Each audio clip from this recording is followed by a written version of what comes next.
के student join हो तो हम स्टार्ट कर लेते हैं। आप अनम्यूट कर लें बेटे बेशक जो करना चाहते हैं हैंड रेज कर लो। अगर अनम्यूट करना है तो मैं अनम्यूट कर देता हूँ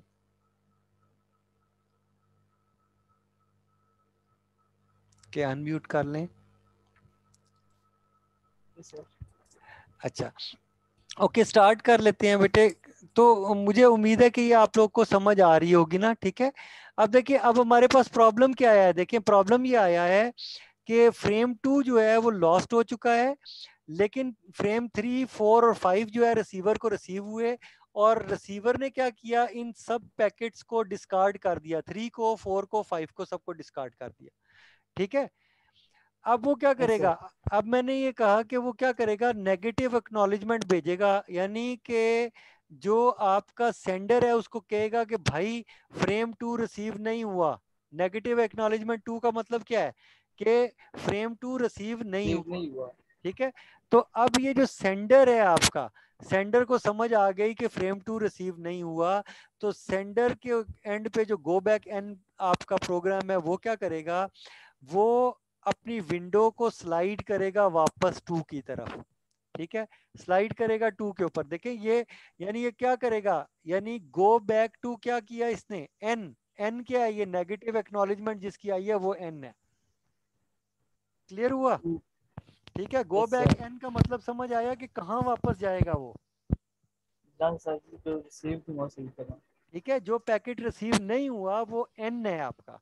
ठीक है, गो बैक एन का मतलब वो उस पैकेट तक वापस जाएगा, उस यानी जो पैकेट नंबर 2 था उसकी नेगेटिव एक्नॉलेजमेंट आई थी, तो गो बैक एन यानी 2 तक वापस पीछे चला जाएगा, विंडो को ले जाएगा, और 2 से फिर ऑनवर्ड पैकेट्स भेजना शुरू कर देगा दोबारा से, और उसकी एक्नॉलेजमेंट का वेट करेगा इधर।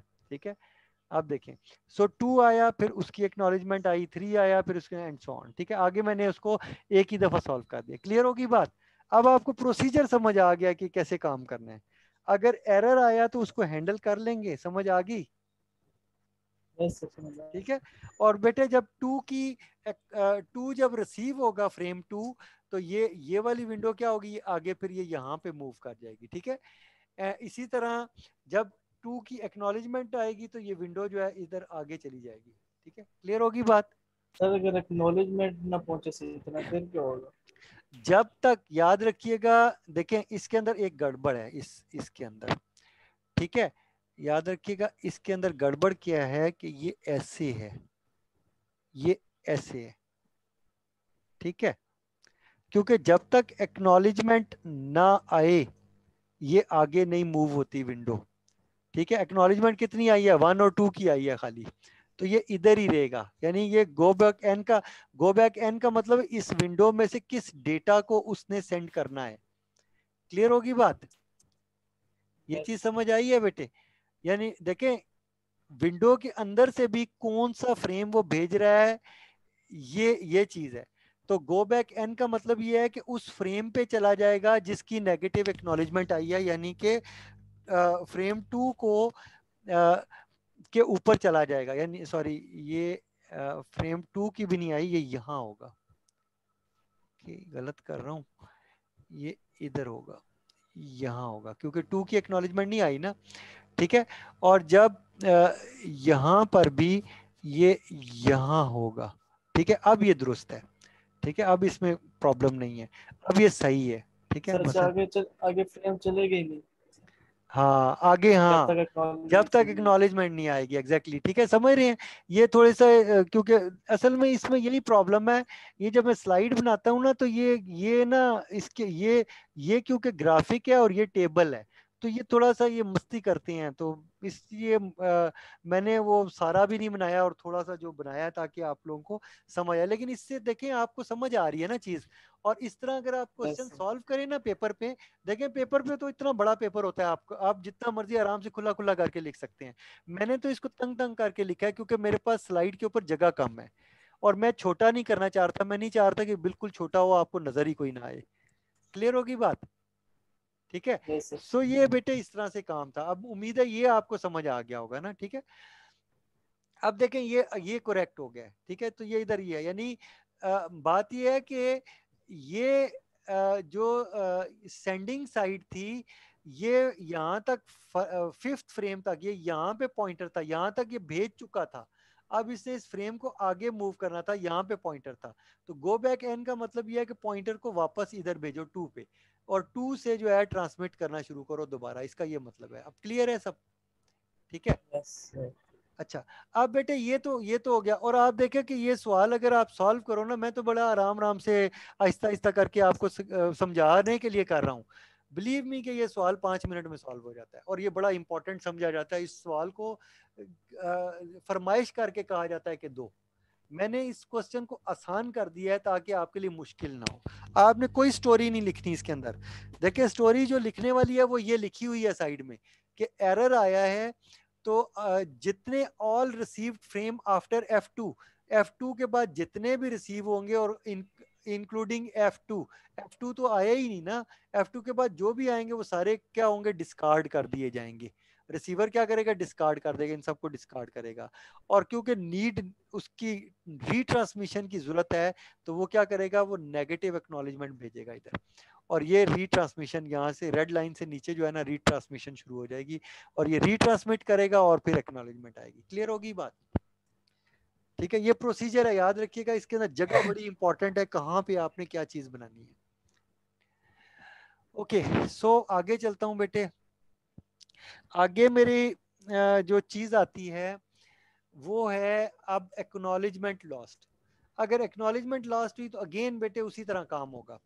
याद रखिएगा, अगर एक्नॉलेजमेंट यहाँ पर 2 की ना आई तो क्या होगा, ये आगे मूव करेगा नहीं, ये नहीं ना मूव करेगा। ठीक है, ये भेजता चला जाएगा। ये जितने भी फ्रेम्स इसके अंदर हैं ये सारे भेज देगा। ठीक है, इसने क्या किया, एक्नॉलेजमेंट 2 अगर लॉस्ट हो गई, ठीक है, तो अब नेगेटिव एक्नॉलेजमेंट नहीं आएगी, याद रखिएगा। क्योंकि इसको तो वो डेटा जो है ना फ्रेम 2 इसको तो रिसीव हो गया है। ठीक है, इसको कैसे पता चलेगा कि 2 रिसीव हो गया है? ठीक है, जब ये फ्रेम देखें, इसको अ, होगा क्या, यहाँ पे टाइम एक्सपायर हो जाएगा। ये टाइम जो है टीटीएल एक्सपायर हो गया। अगर टाइम एक्सपायर हो गया और एक्नॉलेजमेंट 2 ना आई, तो ये क्या करेगा, ये समझ जाएगा कि पैकेट नंबर फ्रेम नंबर 2 नहीं पहुंचा। तो ये क्या करेगा, ये विंडो को ऑटोमेटिकली वापस पीछे की तरफ स्लाइड करेगा। ठीक है, और भेजना शुरू कर देगा पैकेट। अगेन याद रखिएगा, यहाँ पर फिर मैं अगर बात करूं तो ये यहाँ तक एक्नॉलेजमेंट है। ठीक है, ये डायरेक्शन इसकी भी थोड़ी सी गड़बड़ हुई है, 0 और 1 की आई हुई है, सो ये चीज है। ठीक है, ओके, क्लियर हो गया? ठीक है, तो उम्मीद है ये आपको एक्नॉलेजमेंट लॉस्ट वाला मेथड भी समझ आया होगा। और जो रीट्रांसमिशन हुई है, अ, अब ये इस एल्गोरिदम में खराबी क्या है, ये एल्गोरिदम क्या करता है, ये बार बार रीट्रांसमिट करता है चीज़ों को। अगर रीट्रांसमिशन का मतलब ये है कि आपकी जो डेटा की बकेट है वो ज़ाया होती है, कॉस्ट बढ़ जाती है इंटरनेट की, आपके ऊपर, आपका इंटरनेट के ऊपर पैसे ज़ाया होते हैं। तो अच्छा, कुछ लोगों ने ये सोचा कि ये पैसे बचा लेने चाहिए, तो कॉस्ट जो है कम करनी चाहिए। कॉस्ट रिड्यूस करने के लिए आपको क्या करना है कि आउट ऑफ सीक्वेंस पैकेट को भी रिसीव कर लेना है। ठीक है, सो ये करना पड़ेगा। तो इसको कैसे सॉल्व करेंगे उसको देख लेते हैं। ठीक है, सो सिलेक्टिव रिपीट के अंदर ये काम होगा। मैं अभी सिलेक्टिव रिपीट बताता हूँ, 1 मिनट के लिए होल्ड कीजिएगा आप।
ओके स्टूडेंट्स, ज़रा मैं ज़रा पानी पीने चला गया था, ठीक है।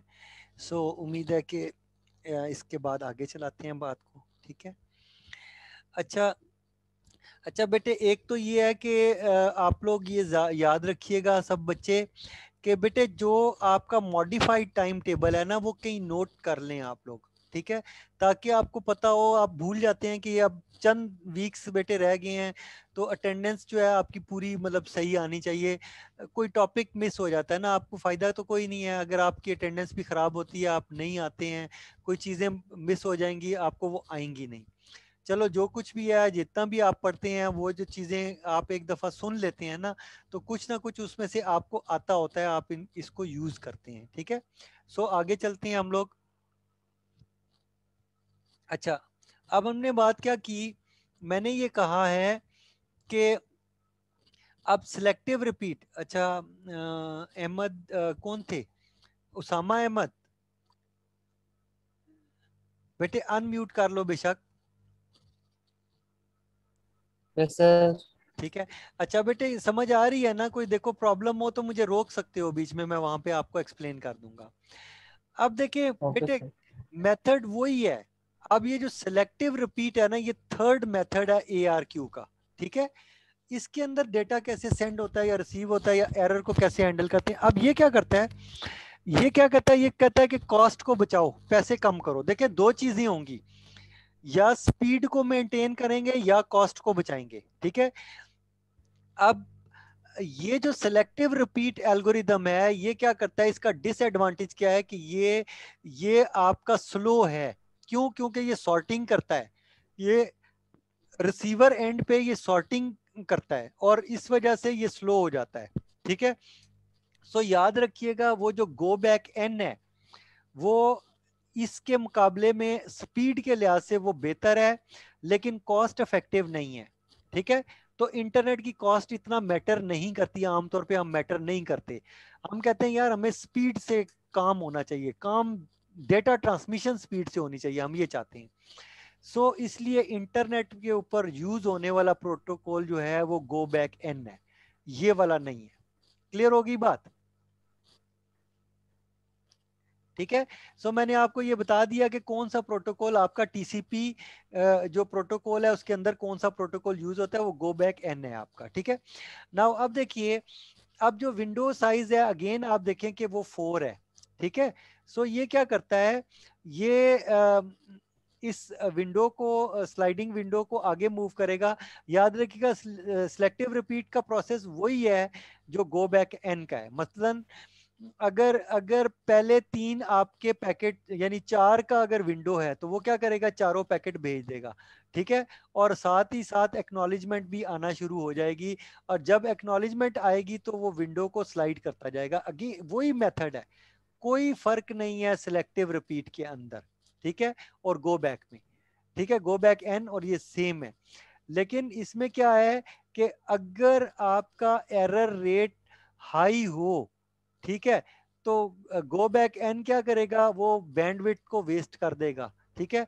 अगर एरर रेट कम हो, देखें अगर आपके कम पैकेट लॉस्ट होते हैं, ठीक है, तो गो बैक एन अच्छा प्रोटोकॉल है, क्योंकि नेटवर्क बहुत अच्छा हमारा लगा हुआ होता है, तो प्रॉब्लम कोई नहीं है, सस्ता हो गया नेटवर्क। सो गो बैक एन प्रोटोकॉल इस वजह से यूज होता है, सिलेक्टिव रिपीट की जरूरत नहीं है, हमें कॉस्ट बचाने की इतनी जरूरत नहीं है, क्योंकि डेटा लॉस हमारा कम होता है, ठीक है। और कम डेटा लॉस के लिए हमें सॉर्टिंग कराने की जरूरत नहीं है। अच्छा, ओके, ये मेथड समझ आ गया होगा आपको, ठीक है, कैसे करता है काम, ठीक है। और जब एक्नॉलेजमेंट आएगी ये आगे मूव होगा, और इसी तरह जब इसको पैकेट रिसीव होगा ये आगे मूव होगा, स्लाइडिंग विंडो उसी तरह काम करेगी। अब बात करते हैं एरर की, कि एरर कैसे हैंडल होगा। एरर यहाँ पे डिफरेंटली हैंडल होगा गो बैक एन की निस्बत, ठीक है। ये क्या करेगा, देखें, फर्ज करें आपका फ्रेम 0 आया, 1 आ गया, दोनों रिसीव हो गए। यहाँ पर जूं जूं ये रिसीव होते जाएंगे तो क्या होगा, ये वाला जो विंडो है ये आगे मूव होती चली जाएगी, ऐसे आगे मूव होती जाएगी, जो जो रिसीव होता जाएगा, ठीक है। उसके बाद क्या हुआ, उसके बाद फ्रेम 2 जो है वो लॉस्ट हो गया, ठीक है। लेकिन हुआ ये कि आपका फ्रेम 3 जो है वो रिसीव हुआ रिसीवर एंड पे। रिसीवर क्या करेगा, फ्रेम 3 को रिसीव कर लेगा, फ्रेम 3 को टू की जगह पे रिसीव कर देगा, क्योंकि ये सॉर्टिंग कर सकता है, ये वो एल्गोरिदम है, ठीक है। लेकिन वो फ्रेम 3 को रिसीव करने के बाद वो उसको समझ आ जाएगी कि फ्रेम 2 सेंडर ने भेजा हुआ है, तो वो पहले क्या करेगा, वो पहले फ्रेम 2 की नेगेटिव एक्नॉलेजमेंट भेजेगा सेंडर को कि भाई फ्रेम 2 रिसीव नहीं हुआ। फिर क्या करेगा, फिर एक्नॉलेजमेंट भेजेगा फ्रेम 3 की। तो सेंडर क्या करेगा, सेंडर अपनी विंडो को आगे नहीं मूव करेगा, बल्कि क्या करेगा, फ्रेम 2 को रीट्रांसमिट कर देगा, ठीक है। और जब उसकी एक्नॉलेजमेंट आएगी फ्रेम 2 की, तो वो क्या करेगा, वो 2 और 3 दोनों को मूव कर देगा आगे, क्योंकि 2 भी रिसीव हो चुका है और 3 की एक्नॉलेजमेंट भी आ चुकी है। सो वो क्या करेगा, विंडो को ऐसे फोर्थ यानी आगे वाले फ्रेम पे यानी फिफ्थ फ्रेम पे बेसिकली ले जाएगा, क्योंकि फ्रेम 0 से स्टार्ट हुआ हुआ है। क्लियर होगी बात, ये चीज समझ आ गई? अगर ये नहीं आई तो बोलो।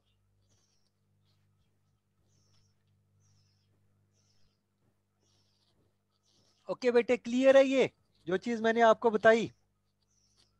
ठीक है, तो ये स्लाइडिंग विंडो जो फ्लो कंट्रोल है, ये अब आपको समझ आ गया, ठीक है।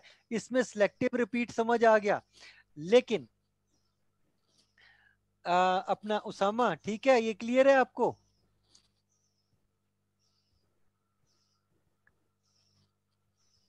उसामा, आवाज नहीं आ रही भाई, गायब हो यस गए सर। हो? हाँ यस जी सर। जी। बेटे ये चीज समझ आ गई जो मैंने बताया सिलेक्टिव रिपीट वाली? मैं पानी पी रहा था दोबारा सर। अच्छा, मैं बता देता हूँ। अच्छा बेटे देखो, सिलेक्टिव रिपीट किस तरह काम करता है, देखें देखें। उसने फ्रेम 0 भेजा, 1 भेजा, 2 जो है उसके ऊपर एरर आ गया। देखो मैं एरर हैंडलिंग बता रहा हूँ सिलेक्टिव रिपीट में, ठीक है। 2 के ऊपर एरर आ गया, लेकिन क्या हुआ, 3 रिसीव हुआ। जब 3 रिसीव होगा तो सिलेक्टिव रिपीट के केस में रिसीवर क्या करेगा, फ्रेम 3 को रिसीव कर लेगा 2 की जगह पे। देख रहे हो? क्लियर है? Yes sir. फ्रेम देखो, ये फ्रेम 3 नजर आ रहा है आपको, ये जहां पे मैं mouse yes pointer sir. Move कर रहा हूं। देखो उसने 3 को रिसीव कर लिया है, हालांकि 2 नहीं पहुंचा, ठीक है। लेकिन उसको पता चल गया रिसीवर को कि 2 रिसीव नहीं हुआ, ये तो चीज तो उसको पता चल गया ना। तो वो क्या करेगा, वो पहले 2 की नेगेटिव एक्नॉलेजमेंट भेजेगा, ठीक है। फिर क्या करेगा, फिर 3 की एक्नॉलेजमेंट भेजेगा। क्लियर होगी बात? यस तो सर। तो सेंडर क्या करेगा, फ्रेम 2 को रीट्रांसमिट कर देगा और उसकी एक्नॉलेजमेंट रिसीवर जो है सेंड कर देगा। जब फ्रेम 2 की एक्नॉलेजमेंट आएगी, तो अब 2 की एक्नॉलेजमेंट आई है और 3 की भी तो आई हुई है ना, तो ये क्या करेगा, ये 2 और 3 दोनों से इस विंडो को आगे मूव कर देगा। क्लियर होगी बात? Yes sir. सो ये ऐसे बना देना है आपने, ठीक है। एंड देन फिर उसके बाद 4 और 5 एंड सो ऑन, ठीक है। और आहिस्ता आहिस्ता ये सारा सॉल्व हो जाएगा, ठीक है। और अगर कोई कंडीशन आपको दी हुई है तो आपने उस कंडीशन को भी देख लेना है कि कैसे सॉल्व करना है क्वेश्चन को, ठीक है। ओके, सो बेटे ये तो था। अब एक चीज और, ठीक है। अब एक चीज और, ये जो एरर आया है, इस एरर की वजह से क्या हुआ है, ये सीक्वेंस इधर चेंज हो गया जो रिसीविंग एंड पे था, ठीक है। Yes sir. Sequence sorting use देखिए, होगी। 1 के बाद 3 पैकेट रिसीव हुआ है, 2 नहीं हुआ, ठीक है। तो यहाँ पे क्या होगा, यहाँ सॉर्टिंग एल्गोरिदम जो है अप्लाई होगा और वो क्या करेगा, रीअरेंज कर देगा फ्रेम्स को। क्लियर होगी बात? Yes sir. सो फ्रेम्स को जब वो रीअरेंज कर देगा, तो वो वापस, देखें ये सॉर्टिंग एल्गोरिदम ने ये एक्स्ट्रा काम किया, इसे रीअरेंज किया है सारों को, ठीक है। रीअरेंज करने के बाद वो क्या करेगा, ऊपर वाली लेयर को ये डेटा दे देगा। क्लियर हो गई? ठीक है। सो आपने देखा कि कैसे फ्रेम अगर लॉस्ट हो जाए उसको कैसे हैंडल करता है। अब ये एक्नॉलेजमेंट लॉस को देखो और इसको समझो कि ये कैसे लॉस, ये कैसे समझ आएगी। देखें एक्नॉलेजमेंट लॉस के केस में आप देखिए कि नेगेटिव एक्नॉलेजमेंट नहीं आएगी, ठीक है। नेगेटिव एक्नॉलेजमेंट आपकी क्यों नहीं आएगी, क्योंकि रिसीवर को एक्नॉलेजमेंट फ्रेम, लॉस हुई है सर। हाँ फ्रेम 2 को रिसीवर टू, फ्रेम 2 जो रिसीवर है ना उसको फ्रेम 2 रिसीव हो गया है, तो वो क्यों नेगेटिव एक्नॉलेजमेंट भेजेगा, ठीक है, उसको 3 भी रिसीव हो गया, वो भी उसने कर लिया, उसने विंडो को आगे मूव कर दिया हुआ है। ठीक है, मसला क्या है, मसला ये है कि एक्नॉलेजमेंट जो है वो सेंडर को रिसीव नहीं हुई, तो सेंडर अपनी विंडो को आगे नहीं बढ़ा रहा। ठीक है, तो सेंडर को क्या होगा कि एक्नॉलेजमेंट 3, अगर एक्नॉलेजमेंट 3 ना आई और टाइम एक्सपायर हो गया, ठीक है, अगर एक्नॉलेजमेंट 3 ना आई और टाइम एक्सपायर हो गया, तो सेंडर क्या करेगा, सेंडर जो है फ्रेम 2 को रीट्रांसमिट कर देगा। क्लियर हो गई बात? ये कब हो रहा है, जब टाइम एक्सपायर हो गया। और फर्ज करें टाइम एक्सपायर नहीं हुआ और क्या हुआ, एक्नॉलेजमेंट 3 जो है वो रिसीव हो जाएगी, फिर क्या करेगा, एक्नॉलेजमेंट 3 सर रिसीव हुई, तो फोर इसका भेजिएगा। मतलब क्या है, इसका मतलब ये है कि 2 वो भेज चुका है, यही बात है ना। यस अगर सर। एक्नॉलेजमेंट 2 जो है टाइम एक्सपायर होने से पहले रिसीव हो गई, तो क्या होगा, तो ऐसी सूरत के अंदर जो फ्रेम 2 है वो रीट्रांसमिट नहीं होगा। ठीक है, उधर दूसरे एंड पे receive हो चुका है। ठीक है, और वाकई हो चुका है। जो केस आपके सामने बना हुआ है उसमें क्या कर रहा है, F2 को रीट्रांसमिट कर रहा है। जब F2 रीट्रांसमिट होगा तो जो फ्रेम 2 है उसको क्योंकि अब देखिए फ्रेम 2 तो लॉस्ट नहीं हुआ था ना, वो तो मौजूद ही था। ठीक है, फ्रेम 2 लॉस्ट नहीं हुआ था बल्कि अपनी जगह पे मौजूद था। ठीक है, सो इसमें क्या हुआ कि ये इसी तरह से वर्क करेगा। ठीक है, और यानी अगर मैं यूं करूं, इसको करेक्ट करने की कोशिश करूं, ये शायद थोड़ा सा गड़बड़ है इसके अंदर डेटा। यहाँ पर क्या हुआ, इसने 2 रिसीव किया और 3 रिसीव किया। ठीक है, 3 रिसीव किया और ये इसको आगे मूव किया, और ये क्या है, ये 2 है और ये 3 है। ठीक है, सो ये अब ठीक है, करेक्ट है। ठीक है, ये ऐसे है।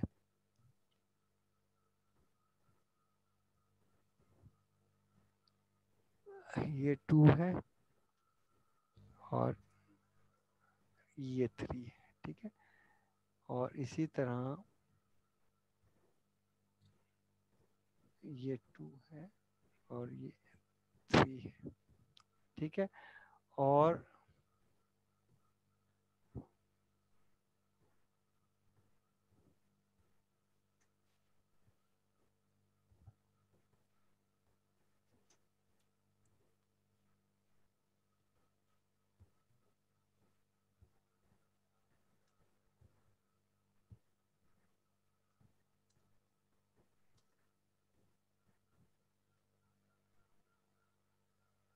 ठीक है, ऑलरेडी सॉर्टेड है। ठीक है, मतलब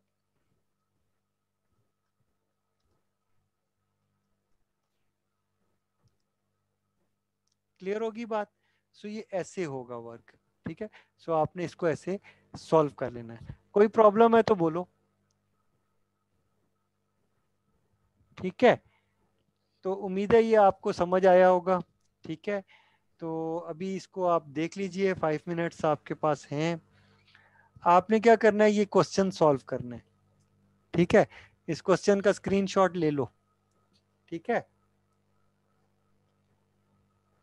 कोई एक बच्चा इस क्वेश्चन का स्क्रीनशॉट ले लो और ग्रुप में डाल दो और बता दो कि सारे सेक्शंस ने इसको सॉल्व करना है क्वेश्चन को। ठीक है, कौन ले रहा है, उसामा? अरे मैं तो उसके लैपटॉप पे ले रहा हूँ तो स्क्रीनशॉट कैसे लूँ? अच्छा, हमजा, आप लैपटॉप पे ले रहे हो बेटे? उसामा लैपटॉप पे ले रहे हो? यस। Yes sir. बेटे लैपटॉप के ऊपर ना आपका एक प्रिंट स्क्रीन का बटन है। ठीक है, प्रिंट स्क्रीन के बटन को दबा के आप इस स्क्रीनशॉट को माइक्रोसॉफ्ट वर्ड में सेव कर लो या जैसे भी। ठीक है, या तस्वीर के अंदर सेव कर लो और ये ग्रुप के अंदर जो हमारे क्वेश्चन आंसर ग्रुप है उसके अंदर शेयर कर दो सब बच्चों को। ठीक है, तो और कह दो कि तमाम क्लासेस ने इसको सॉल्व करना है, तमाम सेक्शन है, जब ये पढ़ लेंगे, ये लेक्चर हो जाएगा तो। ठीक है, सर जी ये नहीं हो रहा। सर जी मेरे से हो गया, मैं सेंड कर देता हूँ। जी ठीक है, ओके थैंक यू। ठीक है। किसने, हमजा ने किया है? Yes sir. Yes sir. Okay, शाबाश बेटे। ये फिर ना याद रखो, क्वेश्चन आंसर के ग्रुप में सेंड करना, ठीक है? और गर्ल्स के ग्रुप में मैं खुद शेयर कर दूंगा वहां से आप वाला, ठीक है?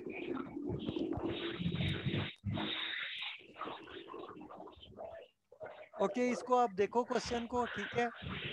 अगर कोई प्रॉब्लम आपके जहन में आती है तो आपने इसको मुझसे पूछना है, ठीक है? तो मैंने ये क्वेश्चन आपको दिया हुआ है, ठीक है?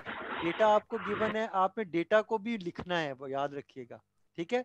फ्रेम नंबर भी लिखना है और डेटा भी लिखना है, आपने दोनों चीजें लिखनी है। सिर्फ ये नहीं करना कि फ्रेम नंबर लिख दो, ये फ्रेम नंबर नहीं दिए हुए आपको। आपको जो चीज गिवन है वो डेटा है, आपने इस डेटा को सेंडर से रिसीवर की तरफ मूव करवाना है, ठीक है? सो ये डायग्राम बना के इस क्वेश्चन को सॉल्व करो और मुझे शेयर करो ग्रुप के अंदर, ठीक है, व्हाट्सएप में, ताकि मुझे आइडिया हो कि आपको ये मेथड समझ आ गया है, ठीक है? सो मैं वेट कर रहा हूँ आप लोगों का।